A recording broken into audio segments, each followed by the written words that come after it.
everybody. Welcome back to another long-awaited GS Talks. How's everyone doing? I know it's been so long. We're now a quarter way into 2018. And our last podcast was like a month and a half ago? Question mark. I'm not too sure. I stay busy, so I'm sorry I can't keep this consistent as I would like it to be. But promise you, more stuff is coming in the near future.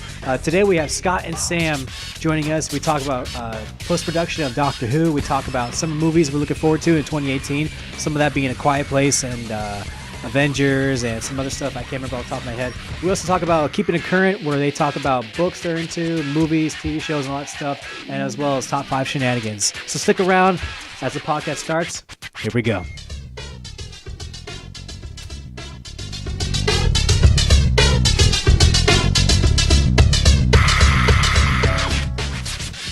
What is up, people of the internet? Welcome back to GS Talks. It's been a while. Spring is here.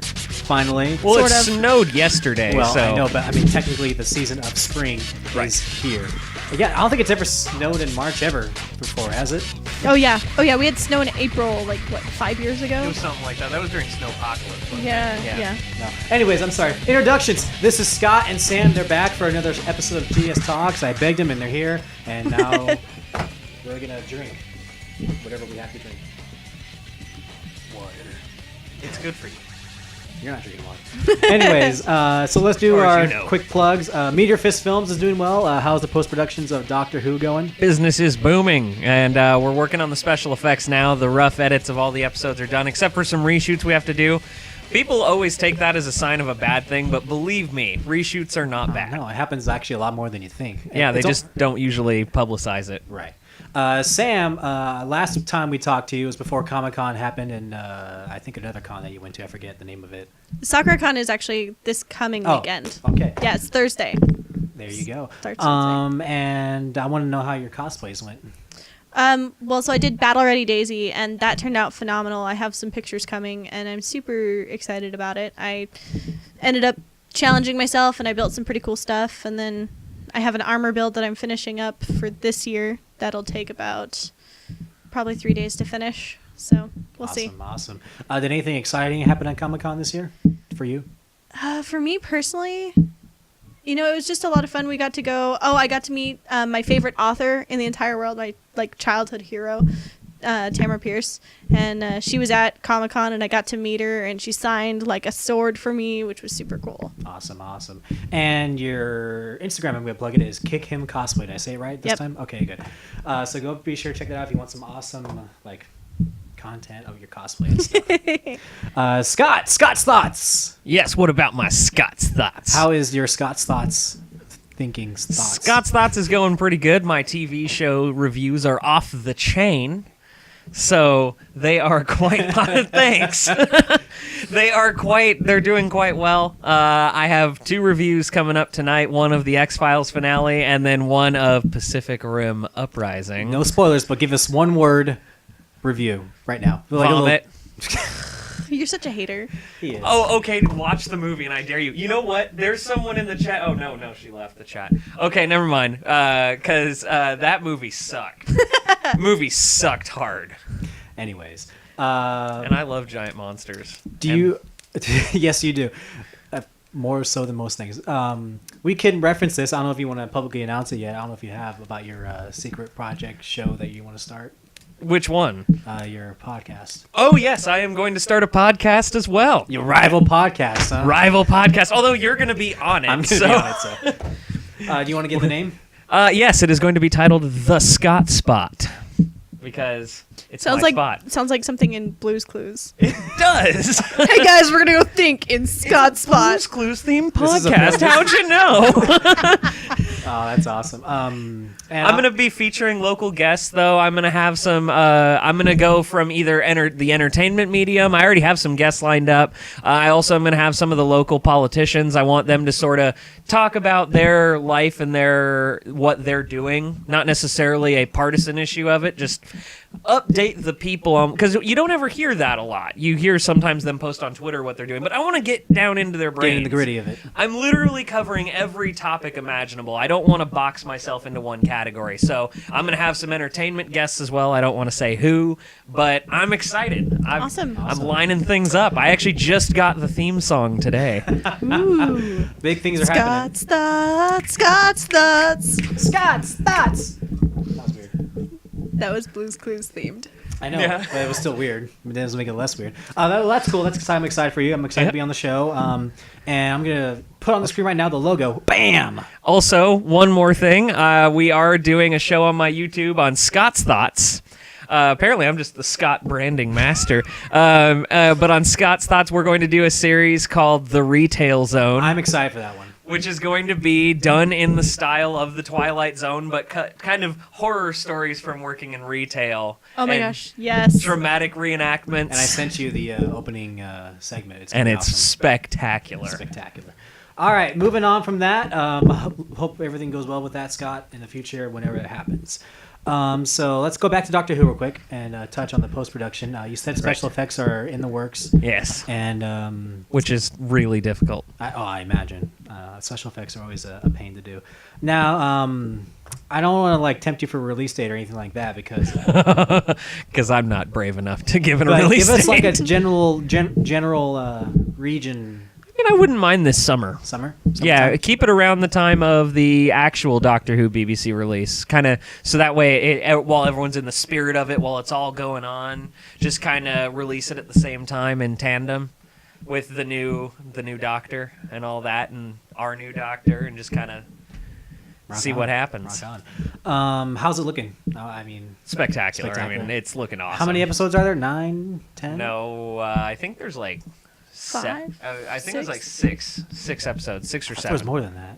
It just feels like there's Maybe more than that. maybe Well, we there- shot it for like 4 months, Yeah. so Was I it mean, really 4 months? it was Yeah. around 4 months of production. So it was just like we were rolling through it each day we could, and so. And it was one of those things that it feels a lot. And that's one of those things that I'm noticing where I'm like, it definitely, not in a bad way, but feels a lot longer than it really is. Right. Because then when I go through and binge the season of it, I'm like, really? That was all of that was for that? That was it? How long are we looking at the length of episodes? About 15, 20 15 minutes each. That's really good. That is Yeah. good. Awesome. I can't wait for that. I want to see the whole thing completed and out. And season 2, we got some I was about to ask. Big bold moves Yeah. coming. I mean, there's some dramatic people stuff. don't even know anything about season 1. I yet. know. We're talking about season 2. It's just because it keeps going. It's like this freight train that never stops. Stephen Moffat, who was the showrunner of Doctor Who, he was like, it's a train that never stops until you're finally done with the show, and Right. it's just like then you finally breathe and realize you haven't for the past several years, and it's fun, but it's like every day there's something new going on. Awesome. I can't wait for that. Let's transition. I want to talk about this for a few minutes. Last time we talked, we kind of talked about the best and worst of 2017. Yeah. And whatever music, movies, games, whatever it came to those topics. So I want to kind of touch bases, and we're about 4 months into 2018. Third of the way through. Wow. Yeah. Isn't that crazy? It is crazy. Just weird. I know. I'm still screwing up on like my 2017, 2018, like when I'm writing Yeah. dates. But Oh yeah. The one thing I hated in school it was when the transition after winter break. Yep. And you still don't have the year right. You're still Yep. writing 2000 whatever. yep. Anyways, I don't know why I said that. Well, and 17 and 18, they're so different that there's no way to make it look like you didn't just screw up the date really I know badly. it's like Yeah, exactly. I lost my train of thought. Oh yeah. So what would you say thus far, being a third into the 2018 year, has been stand out as far as entertainment, movies, music? It could be even politics, whatever.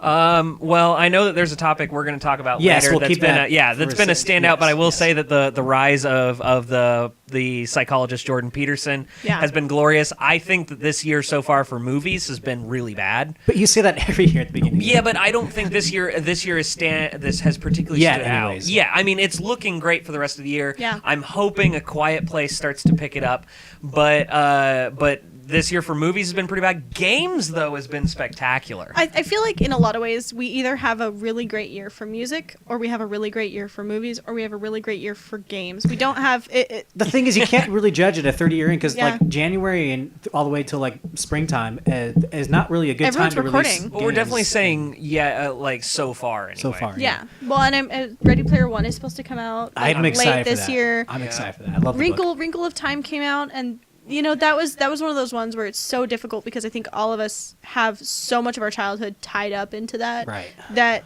I feel like there's a lot of movies that are coming out right now that are definitely like, we have emotions and psychological things tied into that. There's no way for it to be the best. It was fighting a losing battle from the beginning. I was never fully excited by anything that it provided, but it's one of those things that you just got to roll with it. Yeah. I don't think there was ever going to be a reality where there was a great Wrinkle in Time. Well, personally. I think unfortunately for me, like there were so many pieces that looked like they were going to be fantastic. Yeah. There were I hear you. there were so many pieces where I was like, oh my gosh, they got this right and they got this right, and then it was just like it never took off. So from my perspective, I never read the book or knew anything. I didn't even know. you're missing out. I never even knew it existed until I saw the trailer like half a year ago, or less than that maybe. And it just, I mean, I'm sure it's more towards young kids and who have read those books and like you guys and. Even though I guess you didn't enjoy the film, It left me the same feeling I had with Chronicles of Narnia, where you didn't where like it's Chronicles of Narnia. The Lion, the Witch, and the Wardrobe was like, but it felt like the idea that you have in your head with your vivid imagination was just so much more than what they ever could have done, in my opinion. That it just all fell flat. And the other sequels of Chronicles of Narnia, just never happened. That's fair. But you can say that about a lot of sequels. I mean, I'm sure. Like Pacific Rim Uprising. Catch my review later. Haterade. But you can say the same thing about Harry Potter. It kind of lost its steam halfway. I love the Harry Potter Halfway movies. into the I would series. actually say kind of the opposite happened when the first one came out. They were really trying to. They didn't know what was going to happen. They didn't know how successful it was going to be, and so they really kind of just towed in. By the time that you hit the last two movies, where they divided it into halves, Right. you actually have so much more of the details coming out. But I'm gonna confess, I stopped reading the books after the Goblet of Fire, whatever it is. Judgment. In my opinion, though, that is the weakest book, to be fair. That's true. And I feel like that's where it lost a lot of people. So I get stopped it. watching the movies after the third one, which is Oh, you're missing out. The Prisoner of Azkaban. Azkaban. Yeah. I adore the Harry Potter movies and books. There's only two of the movies that I don't like, and that's Half-Blood Prince and Fantastic Beasts and Where to Find Them, if you count that. Isn't there a sequel coming out to that? Fantastic Yes. Beasts? Yeah. The Crimes of Grindelwald. which actually looks pretty good. I'm actually really excited about that. I think for me, like, Fantastic Beasts and Where to Find It was a completely different monster because of the fact that it didn't have a book going alongside of it. Right. And so the world got to be built in the movie, which I really, really liked. I definitely think that there were some strengths to it. Yeah, absolutely. And where they tried their best, and I enjoyed that. And I did appreciate the world, but I feel like there's so much to live up to with that Harry Potter name. Yeah. It's the same reservations I have with this new Lord of the Rings TV show, because Lord of the Rings is one of my favorite properties ever of all time forever. And the fact that Amazon is doing a TV show and they're saying they're going to do stories, that it's almost like an anthology in this world is what they're at least planning right now. The world of Lord of the Rings? Of Lord of the Rings. And I am excited, but at the same time I have reservations, because can something that is that much of a magnum opus in my eyes be as much as I want it to be? So kind of the same thing with Harry Potter. I stopped watching the movies after the second one. Oh, they're all one movie. You should just finish it. I think for me, with Lord of the Rings at least, as long as they aren't rebuilding what has already been said, Yeah. they actually might be able to be more successful than That a is lot of true. other ones because... Was the Hobbit franchise successful? It was successful, but Yeah. Was it popular? well, I mean, it was popular to Because a point. successful and popular are two different things entirely. Well, I was going to say, if we want to go by the audience score on Rotten Tomatoes, it has somewhere around like a 75. Really? Yeah. Okay. But there are people on the internet who are very loud who don't like it, and I understand why. That's Yeah, one of the things agreed. I get it. And Well, it was one book and they turned into 3 movies. yeah, and I personally liked it because I saw my world being built that I love so much. But I did have issues with it. Yeah. And because Lord of the Rings is one of the only films and one of the only, I think it's the only fictional, or no, sorry, it's the 3rd fictional film of all time to ever win every category of the Academy Awards. Yeah. Period. Well, Wow. and the thing that I think a lot of people kind of forget is one of the things that Lord of the Rings brought to the table was such a strong cast. Like, it Yeah. would not have been as successful if it didn't have each of the cast members bringing their A game the whole Oh, time. absolutely. I do love the casting in the movies. It was perfect casting, and just it was someone who understood that world better than anybody else. Yep. And it's just a huge appreciation for the lore and all of that. That there's stuff that's in Lord of the Rings that you see, and that maybe someone who like you who doesn't necessarily follow it wouldn't understand. But to me, I go, oh, that's that.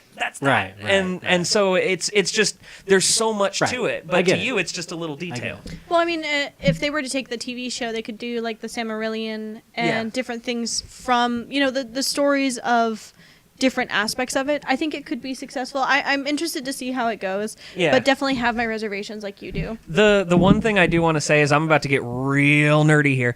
The one thing I want to say is that I do want them in terms of that, like the Silmarillion. Tolkien, they just released one of Tolkien's books. Obviously, he's been dead a long time. They just released a book called Beren and Luthien, and that is about the first man and elf to be in a relationship together. And I would love to see that as a story Yeah. on screen, and I think the TV show would lend itself perfectly By to that. man, do you mean human? Human. Okay. It's the first human and elf to fall in love together, and kind of how the world of Lord of the Rings reacts to this, and the idea that Blasphemy. that different groups Right. can kind of interbreed. Gotcha. It's sort of an interesting concept to me, and I think that that would lend itself beautifully on TV. Well, and I think that right there is part of the reason why the TV show could be successful. I mean, if nothing else, it'll have that factor of like, oh, this would be interesting. I should take a look. Yeah, exactly. Which is also, if you haven't read the book of Beren and Luthien, you should. It's fantastic. It's amazing. You know, I will put it on my to-do list of catching up on the lore and world of Lord of the Rings. Well, one of the beautiful things of Lord of the Rings is it's also entirely a poem. It's a poem / a song. You can actually sing any chunking of the Lord of the Rings Yeah, it's book. supposed to be like one of those boat songs Oh. because it was kind of I created Gotcha. out of like Viking lore, basically. Yeah. Norse lore. Everything can be sung, essentially, of it, which actually that's why there's a lot of characters who sing in Lord of the Rings, is because those are actual passages from the book. And you But that's can... also part of the reason why there's so much like poetry and Yeah. why all of the words kind of flow the way they do is because it was kind of this idea of like a victory song. It's also where Led Zeppelin got a lot of their lyrics, is because they actually based a lot of their stuff off Lord of the Rings. I didn't know that. Yep. The more you know. Yeah. The more you know. So moving on from that, we kind of sidestepped and talked about Lord of the Rings for like 5 minutes. What are some movies that you're looking forward to this year? The one I'm most anticipating okay. right now is A Quiet Place. Yeah. Which is I know. the film with that's actually directed by John Krasinski. That and Emily Oh, Blunt. yes. Yeah. Okay, yeah, no, I was like, which one It's is the that one where they can't Yeah. like make noises. Oh with no, their Make I'm noise. voice. super excited for that one. I think it'll be.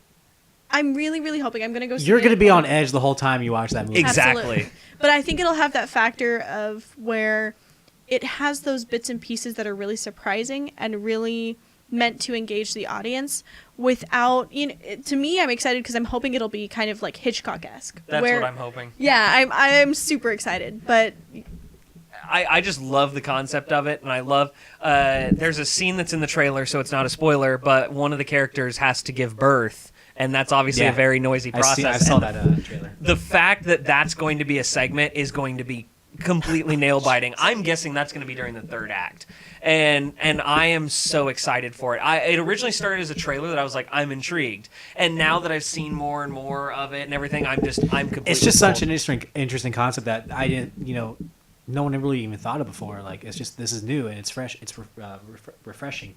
well, for me, one of the things is that a lot of the times as a culture, we kind of forget some of the things that people who have disabilities or people who have stuff have to go through. And especially with like deafness or muteness, you know, the understanding how the world looks to them, you know, we get kind of the nightmarish view of what not being able to get engaged with sound looks like. Right. And I think that'll be really, really interesting. And I kind of hope it helps a lot of people kind of open their eyes to some of the stuff that's out there in the world. Right on. What else?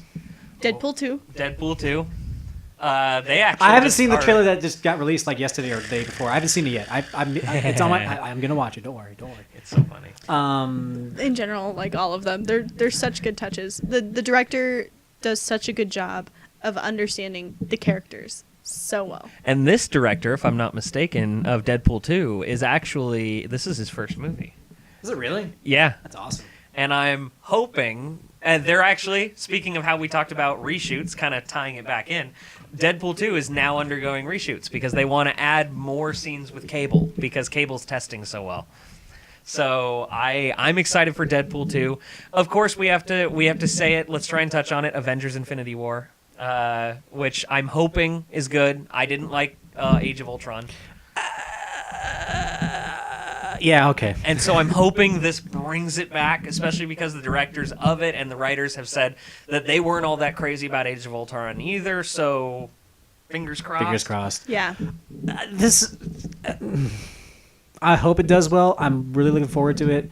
I hope Solo does well. I have a feling it's going to tank. No. They've actually set it to fail already. Well, for me, I looked at it. I watched the trailer. I really wanted to like it because I like Han Solo as a character, and I was like, look, the thing is, he's never going to be Harrison Ford. Mm-hmm. The only thing he'd do is be a Han Solo. Yep. That's the thing. That's the way to look forward to. Well, and there's been alleged rumors floating around, which we have to take it with a grain of salt, but there have been rumors that Disney does not like any of the footage, and they don't. And but that's happened in the past no plan too. Of the movie. That's happened in the past too. Yeah, but at the same time, Disney's not perfect. No, Disney's not perfect, but at least the idea that they're kind of setting it up to fail, especially because their marketing has been kind of unconventional for this. Right. They also got in trouble for copyright theft of the posters. Right. I just have a feeling that they're kind of just slapping this together. Well, let's hope, and we're going to take a quick break. We'll be right back after this. Don't go anywhere. You really can't because this one long video. We'll see you after the break.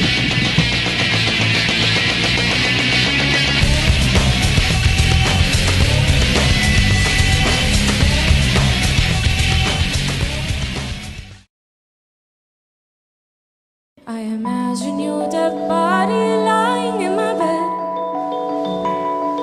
and I note the details why you had to go. You never liked the thought of being human anyway. Death is one more option to explore.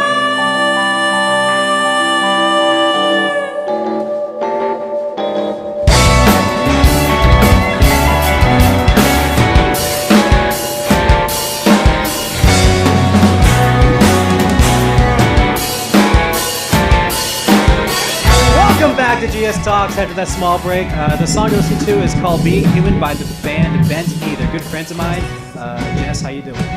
They just actually got back from touring from Europe. Ooh. Europa, and they're going to be touring back in America pretty soon here. So Bent Knee, check them out on Insta, Twitter. I'm sorry you had to be Facebook. away from America for so long. I think they were only there for like 5 days. Oh, well, still. Yeah. Bleep, yeah. Bleep. Remember, we can cuss. I'm just going to bleep it out, but don't, because it's a pain to. I'm going to get creative one of these days and actually like pixelate your mouth. Do it. That would be so great.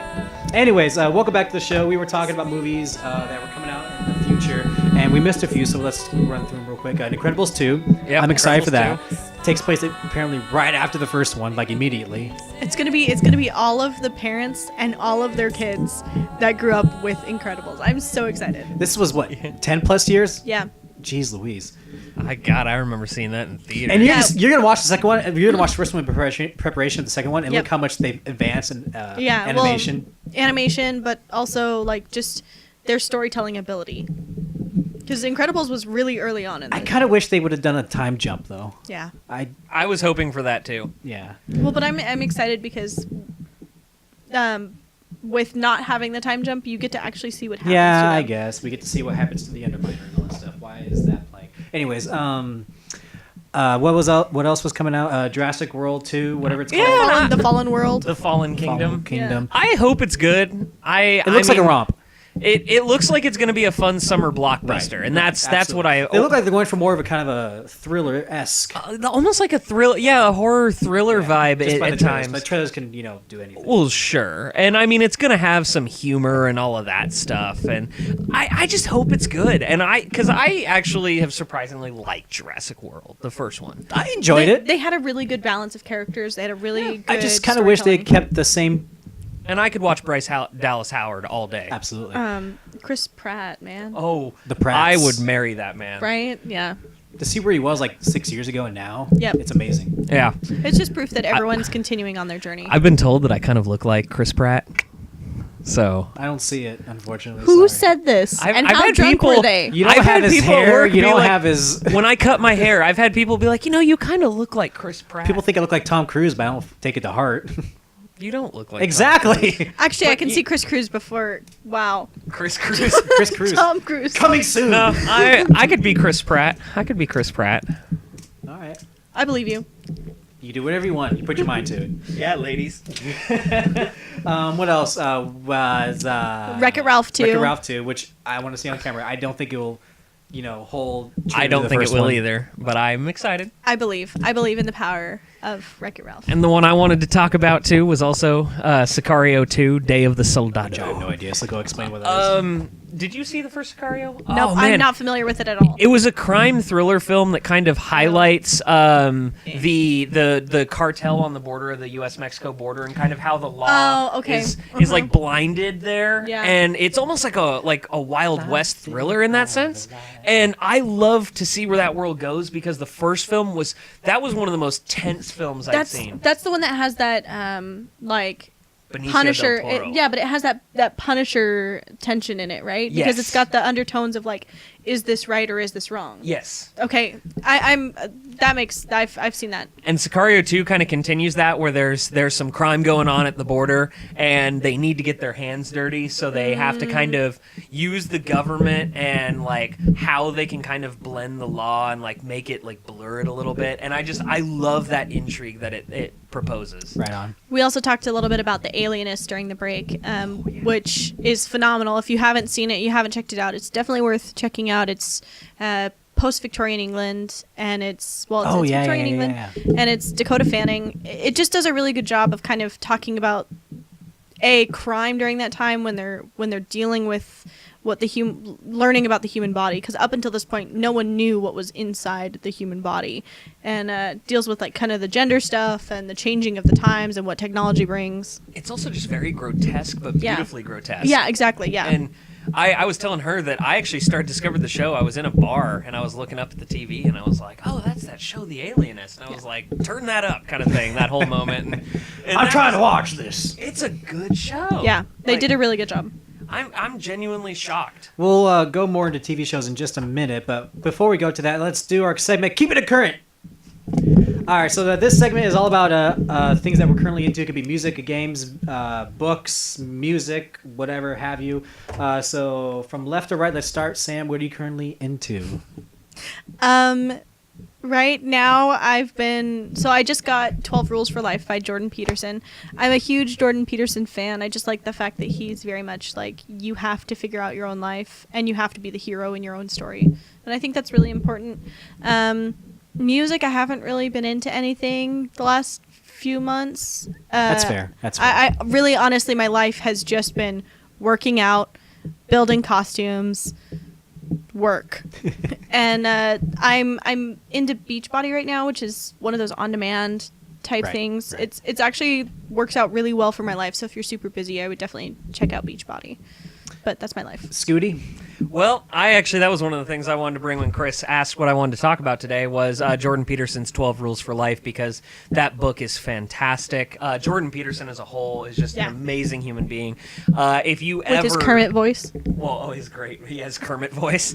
Does He he sounds really? like Kermit the Frog. Yeah, if you don't know who he is, he's It's not hey, easy guys. being green. oh hey guys, it's everything's fine. And it's like one of those things that if you have time, like watch one of his 10-minute videos on YouTube where he just talks about something in your life. And there's just so much that just applies to your life. And the thing I love is that he's all about, because so many people today, and I'm just gonna be real here for a second. Go for it. So many people today are all about either blaming other people or other people are the problem kind of thing. But Jordan Peterson is all about, you know what? Be yourself. Take ownership take pride in yourself, and when you make a mistake, own up to your mistake, and you can make the mistake. It's fine. And I just love the fact that he says, take ownership, be an adult. And when you're reading his book and you're reading through chapters, every single chapter, there's a moment that you go, oh, that's me. Well, even the self-authoring program that he does, where you can talk about, one of the things that I used as a tool to kind of get out of some of the melasma that I was in growing up was, this idea of what's your personal hell and what's your personal heaven.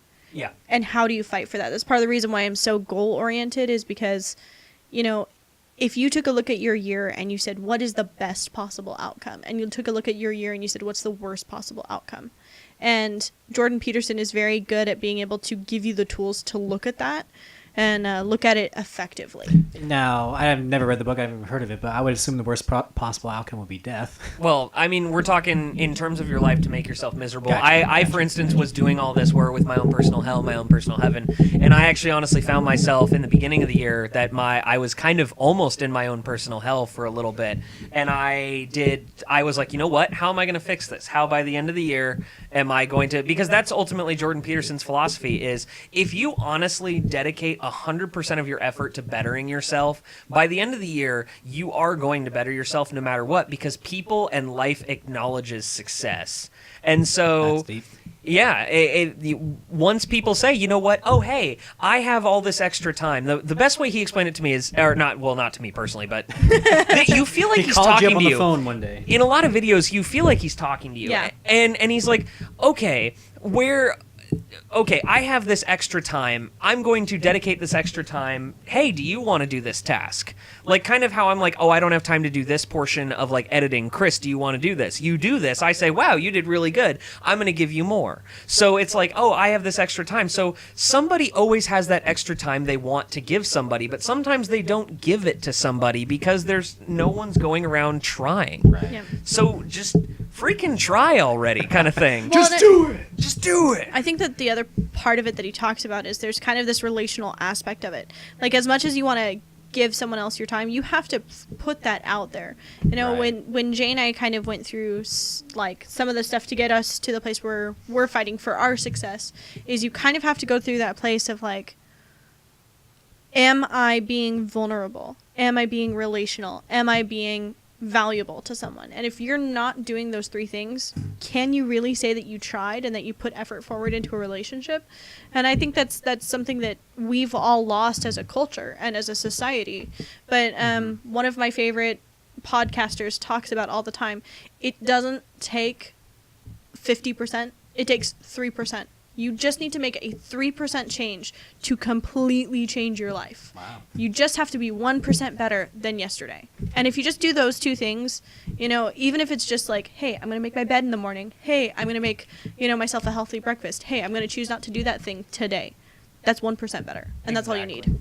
That's exactly the Jordan Peterson philosophy, and that's why he resonated with me so much when I started discovering who he was, because it was like one of those things I was looking at myself going, yeah, I can improve in a lot of spots, and it made me take a lot of self-responsibility on things where I can build on myself, and it's like an addiction. I've watched his videos, I've been reading all of his stuff like cover to cover. And his name is Jordan Peterson? Jordan Peterson. And what's the name of the book? 12 Rules for Life. 12 Rules for Life. And the other thing to plug is his website, which is selfauthoring.com. And you can actually take a quiz, and his team will actually help you develop what your personal heaven and your personal hell will look like. So. That's cool. Yeah, and their goal is ultimately be better in life. Yeah. And one other thing that I wanted to plug real quick, I didn't talk to Chris about this, is I actually went to a seminar recently by a psychologist named Dr. John Gottman. And he is a relationship psychologist, and he is one of the best in the field. He's been studying it since before there was really like a relationship psychology study. Wow. And he was there himself, and he just sat there for a while and talked about successes and failures in relationships and what they mean. And a lot of people back out before they should, and a lot of people jump in before they should, and just this whole thing. And he has one personal book that I've really loved is called The Man's Guide to Women. And that book I recommend it highly. It was actually what I read before 12 Rules for Life. Oh, okay. And that's what kind of led me to his seminar. Interesting. I have a book like that. I forget what the name is called, but I need to look that up. And I recommend it. Any guy in a relationship or thinking about getting in a relationship should read The Man's Guide to Women, because it's written by John Gottman and his wife. And they ultimately say, okay, we're going to show each of you a perspective on a certain kind of thing that's a common issue, and we're going to show you how to better yourself from it and how to make a better relationship out of it and what it really means. Awesome. On a kind of lighter note, and maybe to move us into a different direction. Sure. Over Comic-Con, I got a nerd's guide to dating, and it has a strategy guide with like full D&D kind of details. Like tech trees and stuff. Yes, exactly. So that you can develop things so that nerds can date. So, Oh, that's awesome. That's an awesome Nerds thing. are people right? too. Yeah. I love We that. all love nerds. Yep. Hang on, take us back. That's why I can't wait to go to Rose City Comic Con. Oh, you're going? Oh yeah, I'm going. Of course he's going. I love Rose City Comic. Anyways. I actually prefer it to Emerald City Comic Con. Fair enough. I haven't been to any Comic Cons, but we'll. Shots You've fired. never been? No, I've only been to PAX. Maybe you need to go. I do need to go. I know I need to go. Anyways, let me transition. I want to talk about what's keeping current with me. I've started reading a book. As much as you tell me to start reading books, say it. Oh man, read a book. Technically, it's an audiobook, but I still classify it. It all works. And it's Star Wars related. You may roll your eyes at that. No. It's I called. appreciate reading. It's actually a book that's plugged into the new Battlefront game that came out a few months back. It's I called know the book. Inferno Squad. It's voiced by Gina. I can't pronounce her last name. She was on what's that show with the vampires and. Like Vampire True Blood. Diaries? True Blood. Oh, okay. True Blood. And it's a very good book so far. I love it. It ties the bridges between A New Hope and Empire Strikes Back, and all the way to Return of the Jedi. And it's about this. Well, I'm not going to plug it. You can go look it for yourself. Anyways, I enjoy it. Another thing I enjoy right now. Let's talk about video games for a second, because I know you're into Sea of Thieves right now. God, that game is so good. And it's actually free right now on Xbox Live if you have Gold. So No, it's not free. well, it has a. If you have the Xbox Game Pass, it's free. Oh, if you have Xbox Game Pass, it is free. It's an Xbox One exclusive / PC exclusive. It's Microsoft exclusive. Yeah, it's because Microsoft. Anyways, but I love the fact that it is a completely open world, do what you want game in the world pirates. of pirates. Yarr. Oh, really? Yeah, so Interesting. you can sail the seven seas on the Caribbean. You can do treasure hunts. You can go on expeditions. You can go hunt bounties and stuff. But you get to pick your pirate and do your crew. So, like, for instance, we could all be a crew, and we could. It's always online, so there's other pirates Right. sailing on the seven Right. seas. It's really Interesting. cool. Yeah, Interesting. and it's so detailed to the point that I could be like at the mast of the ship, look in a spyglass and be like, pirate ship up ahead, northeast. And the you cool have to thing go is- to a map, look at the coordinates and everything, and raise the sails and alter Yeah. it and Oh, interesting. run to each camp. And It's what's so cool thing is that, at least I believe, I'm not sure if it's still that way. Long time I've wanted them to do something. Finally, they have Rare. It's developed is by Rare. which developed the old school Banjo-Kazooie games, Donkey Kong, GoldenEye. GoldenEye, Okay. Perfect Dark, all those games and then Microsoft bought and they did nothing. Conquer Live and Reloaded. Yeah. I just know that they have a character that is like the dad in Wild Thornberrys. Oh yeah, that is true. Yeah, and so my brother was saying that he typically plays like a female character, and he saw this character and he was like, "Yes, for the memes." I think we're done with keeping it current for right now. So let's transition. I want to do this segment real quick before we come to a close. We still got like 10-ish minutes left. That's gone. Top 5. I usually do top 5 videos, but now we're going to transition that into a podcast form. So I'm going to bring up a topic. We're going to talk about our top 5 favorite things from top to bottom. I wanted to keep, define top 5 favorite things. I'm going to get to that. For example, I could say top 5 stereos or top 5, video games of all time. Top 5, artists, genres of something. Sure. So let's just decide on a topic. I love it when you hit me on the spot with these things. Scott Spot. Scott Spot. Let's talk about top 5 TV shows of all time. Oh God, that's hard. And are we doing it? Are we doing it number 5? So 5 go to 1. Okay. 1 being the best. Okay. So do you want to like go around the room with 5? I want you to start because you hit us on the spot Fine. with this, and so I gotta Fine. think. I Easy imagine for me. you want time too. Easy. Yeah. Do you want to go? Do you want me like go 5 to 1 on one actually person? gonna use the notepad for Yes. Yes. They're using the notepads. Hercules. That's Yeah, you know what that's from. I feel like I'm in a pop quiz. This is exciting. So I'm gonna just start while you guys are writing. Top 5 for me. 5 go to 1. I'm gonna start with Friends on 5. I always loved Friends. It's a good show for young teens and all that stuff. Number 4 is Boy Meets World. I don't know how many of you guys watched Boy Meets World. I think I watched a total of 2 episodes. What? Yeah. Guys. Number 3 is Psych. You may hate that all you want, Scott. I've watched more of that than I have Boy Meets World or Friends. Number 2, and this is where it starts to get hard. My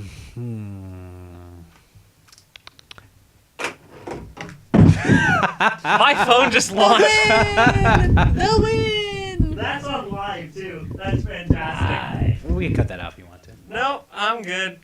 Number 2 for me, TV show. Woo, we're back. I dropped the phone. Man, I can't think of With anything. my dramaticness. You know what? I'm gonna let you guys go now. Scott. All right. With his handy dandy notebook. My handy dandy notebook. On Scott Scott spot. spot. Scott You've put me on the Scott spot. Ooh. Getting old. Let's move on. Okay, so at number 5, I'm going to put Sherlock, because Sherlock is a great crime detective show that actually tries to be more and ingenuitive, or whatever you want to call that, the fancy words.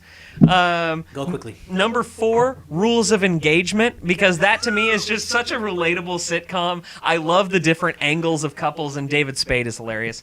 Number 3 is The Middle. That is actually probably my most rewatched show. It's just such a relatable family like comedy that like Frankie Muniz. no, not Frankie Muniz. The Middle, Frankie isn't it? Heck is her actual character name, but Patricia Heaton from Everybody a Loves different show. Raymond. Yeah, that's Frankie Muniz is the main character in that. No, not at all. What show am I thinking of? That's probably Malcolm in the Middle. Oh, yeah. Okay. But no, The Middle, I love it. I actually literally will finish to the current episode and then start from the beginning again. It's a show I constantly watch because it's lighthearted, it's fun, it's something you can put on. Anyways, number 2 is The Strain. Not number 1, huh? No, my vampire realistic Michael Crichton-esque thriller drama, whatever you want to call it. That show is finally wrapped. I was so sad when it wrapped, but it was satisfying in every season to me, and I just love it. And then at number 1, I have Doctor Who, because even though I don't like the decisions they've made in the most recent season, I still love the show as a whole. It's probably my most rewatched. Psalm. Okay, so I put iZombie as my number 5. That's a good show. I do enjoy that show. I do enjoy that show. I think it's one of those things where it's kind of meme-ish. You know, it takes things and it's very silly with them, and It's I appreciate that. lighthearted. Yeah, I appreciate that, especially when it's such a dark topic. I have number 4 as Coffee Prince, which is a Korean drama. It's about a girl that pretends to be a guy so she can provide for her family. Oh. And she ends up falling in love, and it's actually. When it came out, it was one of the most controversial Korean dramas because it deals with homosexuality and how wow. families deal with it and Cool. stuff like that. And then I have Doctor Who as number 3. Yeah, number 3. And I am not as big of a fan as I think either one of you maybe, but I appreciate the think Chris show. is I'm not even a fan. Okay, yeah, okay. So I don't feel as bad. Spoilers. But I appreciate the show. I appreciate a lot of the ingenuity in the show. But I kind of am one of those people where I fall in love with the Doctor, and then when the Doctor changes, it's like having your heart broken. Damn it. Yeah. Yeah. Yeah. So number 2 is Gundam Wing. They're one of the original Gundams. We watched it on Toonami as. Oh yeah. Yeah. I totally forgot about that show. Yeah. It was cheesy. It was delicious. It was amazing. Cheesy and delicious. All right. Yep. And number 1. Right now is Love 020, which is a Chinese drama. There you go. You're very cultured in your Yeah, exactly. dramas. Super cultured. La cultured. But it is about a couple that's in college that meet on an MMO. And Wow. they have to navigate their relationship. It's really funny. That's awesome. That's cool. I didn't say my 2-1. I just decided as you guys were talking. I was paying attention. That 70s show goes number 2. I think it's a great show. I love Red Foreman. He's my favorite character of like all time. Okay. And number 1 is a tie. The music's playing loud. Hang on. I like The Ranch, which is on Netflix exclusive. That show's pretty funny. It is really funny. Sam Elliott is amazing in that show.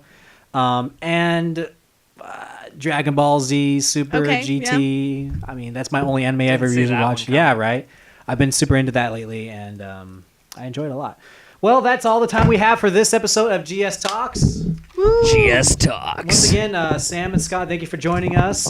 Scott's Thoughts, Kick Him Cosplay. Be sure to follow them on the proper social media outlets, which will be down below in the description. And if you want to check out more content, be sure to subscribe to GSTV Studios and Scott Sauce Meteor Fist and all that networking stuff. And one of the things I'm most commonly on lately is the Stardust app. I have to plug it everywhere I go. I'm a sponsored Stardust app member, and that is on Scott's Thoughts. I am there as well. Stardust.